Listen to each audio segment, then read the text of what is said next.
కూరగాయల రాజెవరు? ఒక ఊరిలో ఒక అందమైన తోట ఉండేది. అక్కడ రకరకాల కూరగాయలు పెరిగేవి.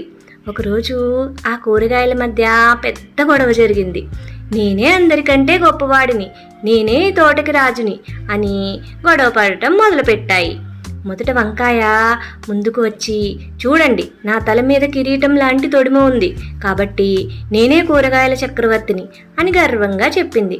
వెంటనే టమాటా కోపంతో ఎర్రగా మారి, అందరూ నన్నే ఇష్టపడతారు, నేను లేకపోతే ఏ వంటకైనా రుచి ఉండదు, నేనే అందరికంటే అందంగా ఉంటాను, కాబట్టి నేనే గొప్పదాన్ని అన్నది.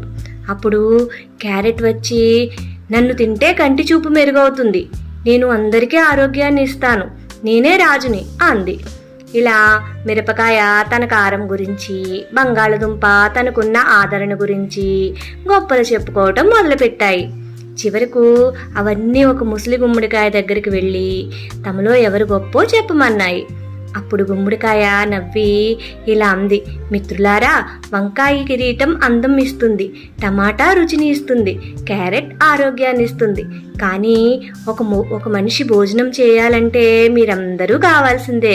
ఎవరి ప్రత్యేకత వారిదే, ఒకరు ఎక్కువ ఒకరు తక్కువ అని లేదు, మనమంతా కలిసి ఉంటేనే మానవులకు సంపూర్ణ ఆహారం అందుతుంది అని వివరించింది. అప్పుడు కూరగాయలన్నీ తమ తప్పు తెలుసుకుని గొడవ పడటం మానేసి స్నేహంగా ఉండటం మొదలుపెట్టాయి.